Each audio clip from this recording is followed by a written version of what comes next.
Good morning, friends. Let's continue from where we have stopped. Last time we discussed that multiplication property of equality, in which we have discussed that for all the rational numbers a, b, and c, if a is equal to b, then a into c is equal to b into c. The value of a and c, b is same. So if we multiply it with c, the result will be same. Thus, the result of the given equation is not affected by the multiplication of both on both the side of the equation by same number or expression. Let's have an example of this number, okay, based on this multiplicative property.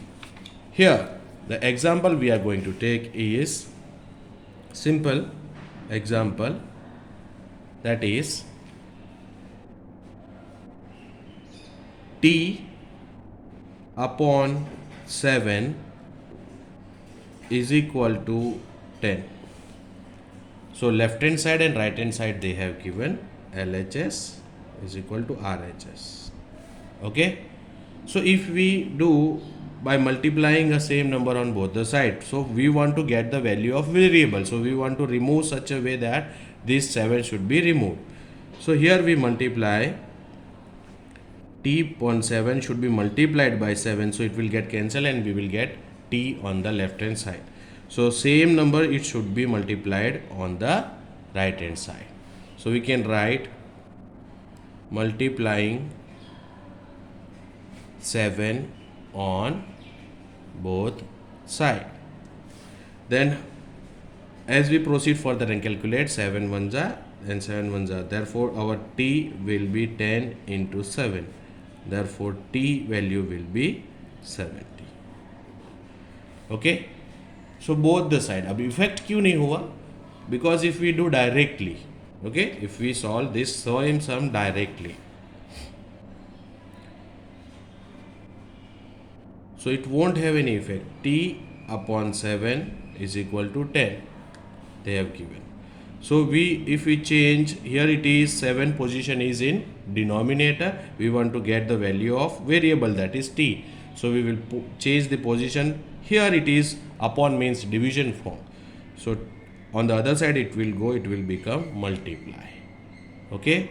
Therefore t is equal to how much? 70. So both the way we can solve and get the answer of this, and it won't have any adverse effect on this equation solution. Hope so clear to you. Now based on this we will also go for division property also.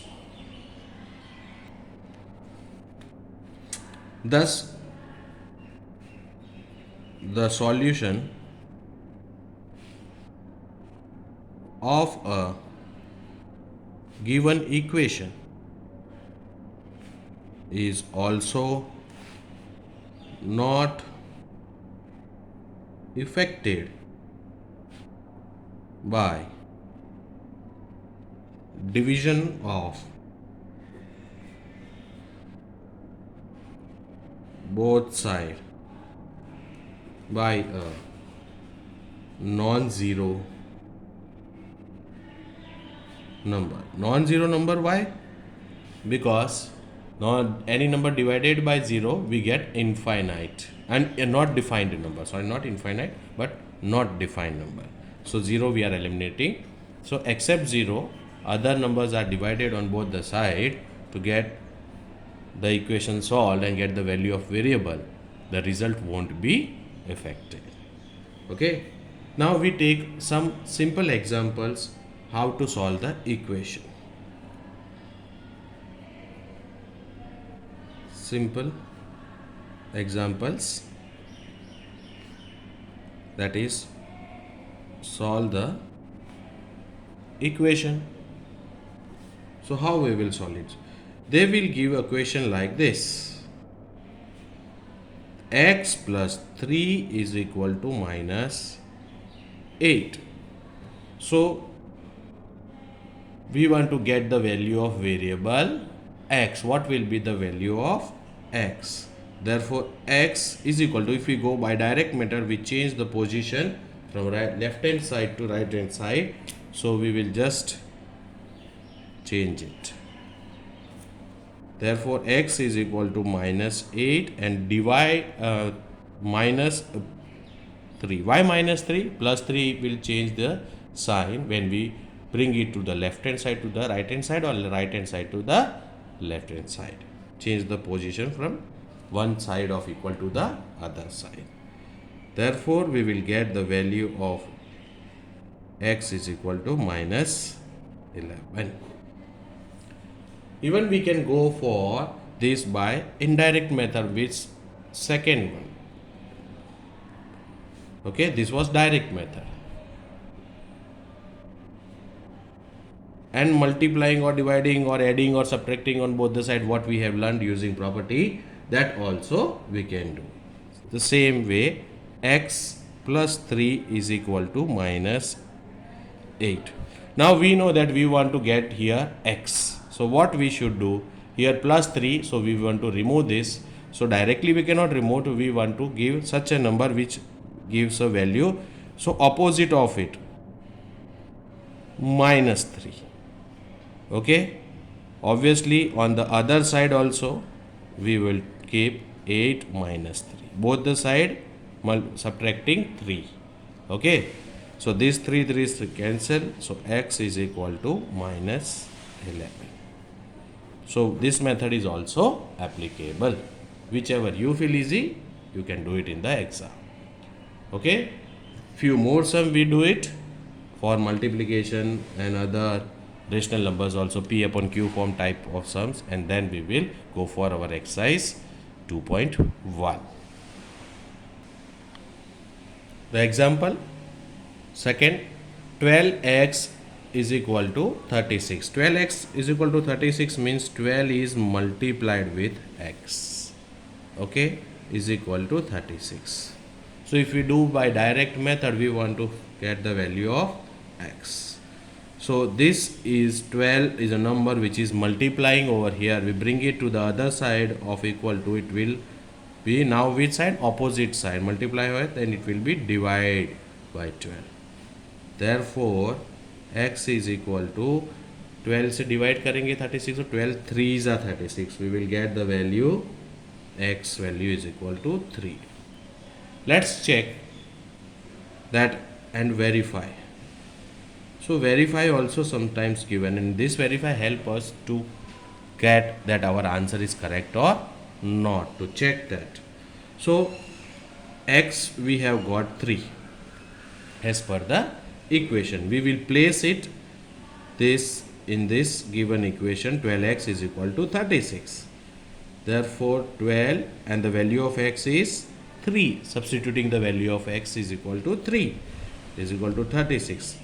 Therefore 12 3s are 36 is equal to 36. Both the side we have got the same answer. This help us to prove that LHS is equal to RHS, and we have verified. Our answer is correct. Hope so this much clear. Now we proceed for the second type of sum, that is P upon Q form, if they have given. Here it means 2 by 3 multiplied by y is equal to 7, left hand side and right hand side of equal to. Now here 2 by 3 is multiplied, so we will bring it to the other side. So y is equal to 7, यहाँ से equal to other side चले जाएंगे. If we change the position, it will become divided by 2 by 3. Therefore y is equal to 7 multiplied by 3 by 2, reciprocal of it, 2 by 3. ठीक है? That's why we have changed this position. And if we do, what we are going to get, that is 7 3s are 21 divided by 2. Therefore y is equal to 21 by 2 in fraction form, or even you can get in mixed number also. The value of y is equal to 10 integer 1 by 2. Okay, so this is also okay, this is also okay. You can verify your answer. Verify means you can check your answer. That is by placing the value of this y into equation. So 2 upon 3 multiplied by y is equal to 7. Therefore 2 upon 3 multiplied by y ka value is 21 by 2. Okay, is equal to 7. If we do 2 ones are 2 ones are get cancelled, 3 ones are 3 sevens are. 7 is equal to 7. LHS is equal to RHS. Both the side we have got the same value and we have verified our answer is correct. So you yourself can check your answer and solve this equation. Hope so this much clear. Now based on this we are going to start with exercise 2.1.